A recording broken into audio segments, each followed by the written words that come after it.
Eu acabo de ler HQ de Desconjuração, parte 1, e eu tô aqui pra dar minha review basicamente completa da HQ. Eu vou primeiro começar passando pelos brindes, e depois eu vou falar sobre a HQ em si, sobre a história, sobre o que eu gostei e o que eu não gostei dela. Já falando logo de início, a minha opinião sobre a HQ ela foi bem positiva, eu gostei bastante dela. Primeiro, falando sobre os brindes de pré-venda, que são as fotos do Kaiser, não tem tanto o que falar deles, mas eles são bem bonitinhos. A única foto que é idêntica ao do RPG, né, que é a única que realmente aparece no RPG, quer dizer, não é a única que aparece no RPG, mas o texto que está escrito atrás foi o único que apareceu, é o do Kaiser com a Erin, que é o mesmo texto. Ele fala sobre Força G, né, Adventures. E a gente tem outras duas fotos, que são essa do Joey com o Arthur. Essa que nunca apareceu o que tinha escrito atrás no RPG, porque o Kaiser queima essa foto, se eu não me engano. Quando o viajante começa a apagar o rosto, ele acaba queimando essa foto. Eu não lembro se foi essa em específico ou se foi a que a Beatriz aparecia junto com o Arthur, né? Mas, querendo ou não, esse texto ele nunca apareceu. Então aqui ele só fala sobre não querer esquecer o rosto deles. E até chega a desenhar o olho do espreitador. E aqui é uma coisa que eu fiquei curioso, porque ele chega a desenhar os olhinhos o do espreitador, mas na HQ em si, ele não chega a ver o espreitador. O único que vê o espreitador é o Arthur. Então eu fiquei um pouco confuso do porquê que ele colocaria o espreitador, mas imagino eu que essa foto provavelmente seria nas próximas edições, né? Nas próximas partes. E tem a foto que eu achei mais bonitinha, que é a dele criança com a família dele. E aqui tem um textinho simples, mas que também eu acho que nunca chegou a aparecer no RPG, o que tinha escrito aqui. A maioria dos itens dos marca-páginas eu acredito que vão ser usados, na sua maioria, por ocultistas e talvez especialistas. Esse específico, a da Beatrice, eu vejo ele sendo usado talvez em algumas builds de combatente, mas eu acho bem difícil. Mas em sua maioria eu acredito que vai ser usado por ocultista mesmo. Falando nele, o da Beatriz ele é bem interessante, ele te dá uma resistência a conhecimento, te dá um bônus em teste para resistir a efeitos, mas eu acho que o principal dele é a camuflagem que ele te dá. Ele te dá basicamente o efeito de um ritual de esconder o dos olhos, em que você ganha o camuflagem o total e ganha um bônus em furtividade. Eu acho isso aqui bom, tá? Eu acho interessante, principalmente pelo bônus de furtividade que ele te dá, apesar de acabar sendo só por uma rodada. Mas isso aqui acaba sendo bem útil, principalmente no contexto do sobrevivendo ao horror, já que talvez um bônus desse, um teste de furtividade, seja o que você precise para acabar fugindo em uma cena de perseguição. Então eu acho ele útil, mas entre os três eu acho ele o mais fraco. Em seguida, a gente tem os óculos, o do Dante, que eu acho ele um poder bem engraçado na real, já que é um item de categoria 4. Mas só para um item ele te dá 5 rituais. Ele te dá o cicatrização, decadência, ecoespiral, paradoxo e tentáculos de lodo. Geralmente, se você está jogando de ocultista, você já vai pegar cicatrização e decadência, muito provavelmente. Mas se você for começar uma campanha já next alto, você acabar pegando esse item já te economiza uns espaços de rituais que você já ia usar, né? Claro que você pode acabar pegando esse item para usar o desconto, o de PE que ele te dá. Já que se você já conhece o ritual e pega esse item, você diminui o custo de PE para usar esses rituais. Mas eu, pessoalmente, se eu estivesse jogando de ocultista, eu pegaria esse item para não precisar pegar esses rituais em específico. E daí eu usaria os espaços desses rituais para pegar outras coisas. Uma coisa que eu pensei quando eu estava vendo esse item é que dar para fazer um ocultista muito engraçado, porque só esse item já dá 5 rituais. Se você pega aquela trilha, o de ocultista, que te dá mais rituais, transcende para pegar o poder o de aprender ritual, deve dar para você fazer um ocultista com muito ritual. Obviamente essa não é uma build das mais funcionais, mas deve ser muito engraçado jogar com um ocultista que tem ritual para fazer tudo. Mas enfim, eu achei ele um poder bem bom, achei ele bem interessante. Mas entre os 3 itens, o que eu gostei mais foi o da Agatha. Ele dá 15 de resistência a sangue e todos os seus rituais de sangue têm um dado de dano a mais e tem mais 2 na DT para resistir a eles. Eu acho esse item bom se você estiver fazendo um ocultista lâmina, quiser usar uma amaldiçoar arma de sangue, você já ganha um dado de dano a mais ali. No começo do jogo isso provavelmente seria bem útil. Tem um ritual de sangue que eu gosto muito de usar, que é o Hemofagia, daí que é aquele ritual em que você causa dano e metade do dano causado você regenera em vida. Então, né, quanto mais dano, mais vida você regenera. Então, é bem útil. Mas também eu acho que principalmente esse item seria interessante você usar com um Hemofagia, já que ele aumenta a DT dos seus rituais de sangue, né? Você pegando aquele poder para ter um elemento favorito, que é aumentar a DT dos seus rituais, combar talvez até com um catalisador, né? Que é o item novo do Sobrevivendo ao Horror. Tem vários combos de DT para ritual. Se você procurar no YouTube, você acha vários vídeos.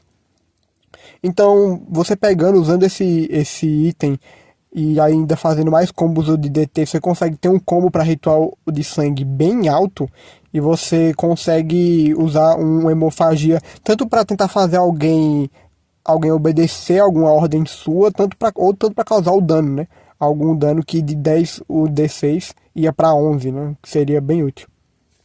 Sobre todos esses itens, a minha opinião num geral sobre eles é que eles são itens bons, eles não chegam a ser itens quebrados assim, sabe? Eles não estão no nível de uma faixa adavidência da vida. Se você não sabe o que é a faixa adavidência, é um item, foi o primeiro item que veio exclusivo, ele veio junto com a pré-venda do livro de regras. E esses itens aqui, esses 3 itens, eles não chegam a ser num nível faixa da evidência. Obviamente a comparação é injusta, porque o faixa da evidência é um item fora a da curva, assim, ele é muito ridículo. Mas esses 3 itens são itens bons, tá? Eles são itens realmente úteis. Talvez ali o da Beatriz não seja tão interessante, já que dá para você chegar em um mesmo efeito com o ritual de esconder os olhos, ou pelo menos chegar com o efeito parecido, né, com um ritual assim. Mas no geral eles são itens bons, eles são itens úteis.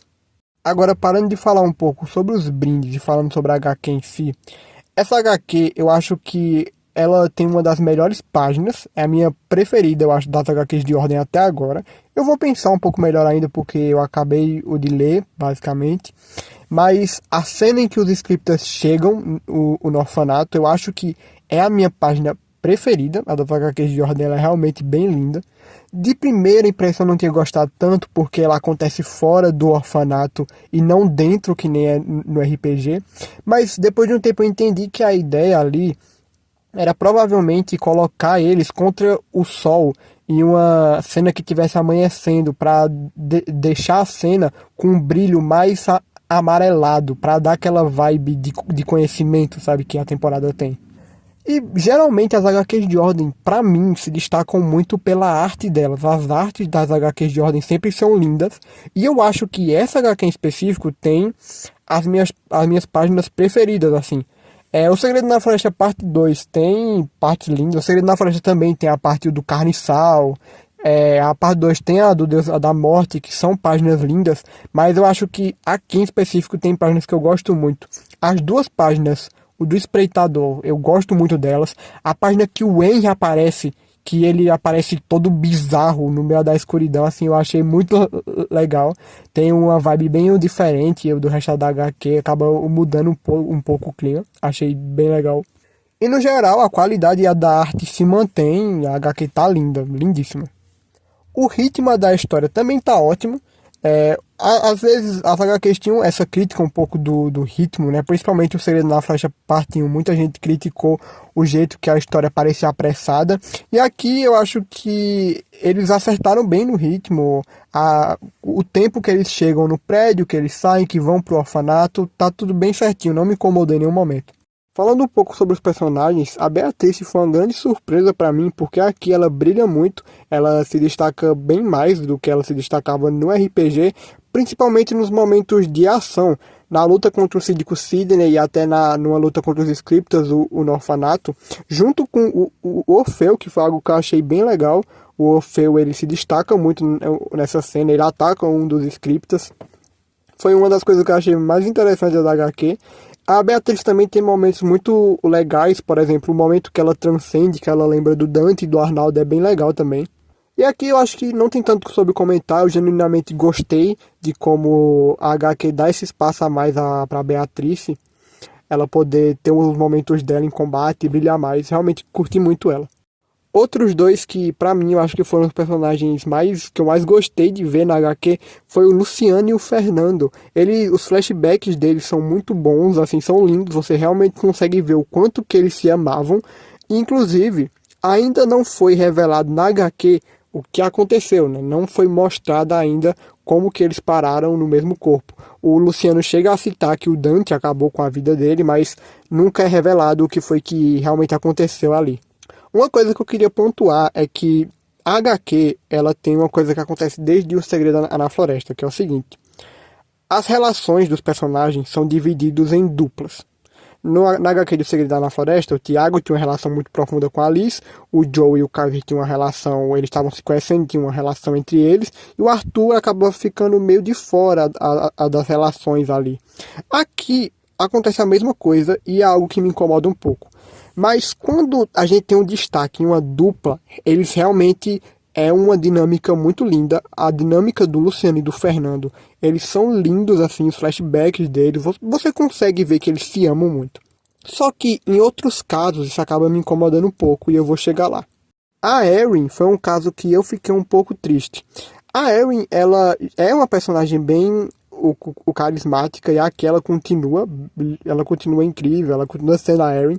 Só que uma coisa que eu particularmente não gostei, tem todo esse combate do Síndico Sidney, e aqui o Síndico Sidney ele é bem mais perigoso do que ele era no RPG em si, já que no RPG alguns agentes acabam ficando debilitados, no caso do Tristan, por causa de um zumbi, o Bestial. Esse zumbi Bestial ele não existe na HQ, e a luta ela é basicamente entre o Síndico Sidney e os agentes, onde o Síndico Sidney usa os rituais. O Síndico Sidney, por algum motivo, ele é muito mais forte aqui. Isso é uma coisa que me incomodou um pouco, mas é irrelevante para a história. E quando ele usa o descarnar na Erin, a Erin joga a granada nele e explode ele. Só que isso, na HQ, acaba sendo uma alucinação. Ele usa o ritual na Erin, e daí ela alucina, ela acredita que jogou uma granada nele, só que ela não jogou essa granada e ela acaba só o desmaiando no chão. Que foi uma coisa que eu fiquei um pouco triste, porque era o momento de destaque da Erin ali, já que depois disso ela acaba ficando debilitada e não continua na missão com os outros personagens. E eu não achei que foi uma boa ideia ter tirado esse momento dela, né? Então, aqui, realmente, em questão de personalidade e carisma, a Erin tá incrível. Ela continua roubando a cena. Quando ela aparece, ela se o destaca. Mas eu realmente fiquei triste por ter tirado esse momento dela. Mas, enfim, como basicamente na próxima HQ vamos ter toda aquela sessão da sala do anfitrião, eu espero que a Erin brilhe mais aí. Sobre o Dante... Eu gostei bastante do Dante. O Dante, ele tem uma relação, a relação dele com a Beatriz é muito legal, mas uma coisa que me surpreendeu é que a relação dele com o Veríssimo é muito legal aqui. Já que a gente vê que mesmo preso, provavelmente aqui na HQ mostra que o Veríssimo, o Dante estava preso ali mais por questão que ele não podia estar solto. Mas mostra que o Veríssimo tem uma confiança com o Dante, explica basicamente o motivo dele ter mandado ele para a missão junto com eles. Eu já imaginava que a relação do Dante com a Bea ia ser boa na HQ, já que a HQ é muito boa em fazer as relações quando envolve uma dupla, mas me surpreendeu a relação que ele tem com o Veríssimo também. O Dante também, todas as cenas dele que ele usa rituais, são bem legais, assim, elas são bem incríveis. Tem a cena que ele usa o descarnar em o dos scriptas e aparece as bolhas aparecendo na cara dele, é bem legal. Tem uma cena específica também no carro em que ele consegue ver rastros ou paranormais, ele vai guiando o carro, é bem legal também. Só que aqui eu também senti um pouco de falta de interações dele com o Arthur. E tem toda aquela interação dele com o Arthur. Tem a famosa cena do que ele fala que vai tocar guitarra pro Dante depois, só que ele fala com conotação estranha e tal. Eu senti um pouco, eu acho que o Dante e o Arthur nem interagiram, inclusive, na HQ. Não que eu me lembre. E como eu disse, a HQ é muito boa em fazer a relação quando envolve duplas.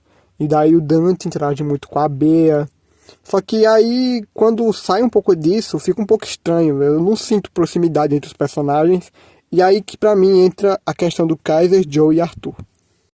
O Kaiser e o Joey, eles passam a HQ basicamente juntos e eles são muito fofos juntos, eles são lindinhos, as cenas deles em que eles brigam ou ficam fazendo piadas são muito boas. O Kaiser, inclusive, eu acho que entre todas as HQs, a personalidade dele aqui é a mais legal.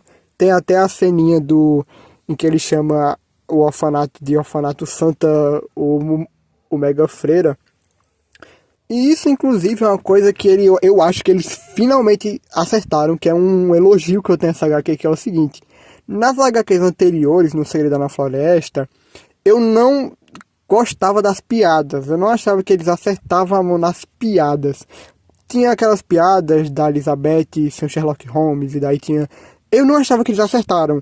E aqui eu fico feliz que eles focaram em colocar as piadas do próprio RPG, porque elas acabam tendo uma personalidade maior. As piadas aqui estão realmente melhores, eles evoluíram muito nisso, eu fico bem feliz. E daí, falando um pouco sobre o Kaiser, Joe e Arthur. O Kaiser, eu acho que ele provavelmente é o melhor personagem da HQ. A cena dele com a granada, com ele lembrando o do tempo da escola, em que ele lembra do Bruno, ele lembra do pai dele. O Kaiser, ele realmente é um dos melhores personagens da HQ aqui. O Joey também, todo o relacionamento dele com o Kaiser, eles são incríveis. Só que eu senti que o Arthur tá meio apagado. Eles acabam dividindo, como eu falei, as relações aqui de uma dupla. O Kaiser e o Joey interagem muito, muito. E eles são lindos interagindo. Eles não têm interação ruim, não tô falando isso. Eles são lindos interagindo. Todas as interações do Kaiser e do Joey são muito engraçadas, eles são muito lindinhos juntos. Só que o Arthur mal encaixa. Ele no RPG, o Arthur e o Kaiser são melhores amigos. E aqui eles mal interagem, sabe? E eu não consigo sentir uma conexão do trio. Eu não consigo ver o nós somos nós três pra sempre aqui. As interações e as coisas acabam sendo geralmente entre Joe e Kaiser, e o Arthur nunca tá incluído. Inclusive, foi uma coisa que eu fiquei um pouco triste, que é quando o Joey encontra o Kaiser, tem um momento lindo em que eles se abraçam e tal, mas quando o Joey encontra o Arthur, a reação dele é só um oi pra você também, Arthur. E foi uma coisa que eu fiquei um pouco chateado, sabe? É realmente uma crítica que eu tenho à HQ desde o Segredo na Floresta, que é as relações são divididas em duplas. E aqui o Joey e o Kaiser estão em uma dupla e o Arthur tá separado, o que eu não queria que tivesse acontecido. E eu não consigo sentir que tem ali aquela amizade entre o trio. Eu consigo sentir a amizade entre o Kaiser e o Joey, amizade entre aspas, enfim, amizade entre muitas aspas. Só que eu não consigo ver o Arthur, eu não consigo ver o trio, eu não consigo ver a amizade do trio. E isso foi uma coisa que me chateou.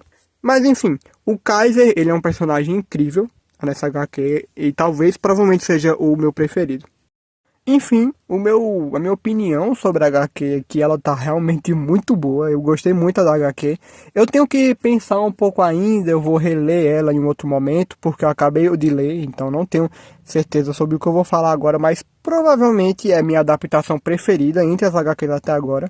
Eu acho que foi a que melhor adaptou o RPG em si, mas ainda vou formular a minha opinião certinho. Mas enfim, se você gosta de Ordem, se você é fã, você provavelmente vai gostar dessa HQ. Se você não viu RPG também, tá vendo as HQs, eu realmente acho que você vai se agradar. A continuação continua com a mesma qualidade que as outras. Principalmente na arte. Tem bastante coisas que o melhoram, como eu disse, o humor aqui eu achei ele bem o melhor, eu achei ele mais satisfatório, é bem mais legal ver as piadinhas. E enfim, é isso. Realmente curti muito as HQs. Enfim, eu acho que é isso. Eu vou acabando o vídeo por aqui. Provavelmente espero voltar mais para falar sobre o Hexatom, o Hexatomb no caso. E espero tentar dar minhas opiniões do que eu acho que vai acontecer antes da temporada sair. E é isso, vejo vocês no próximo vídeo.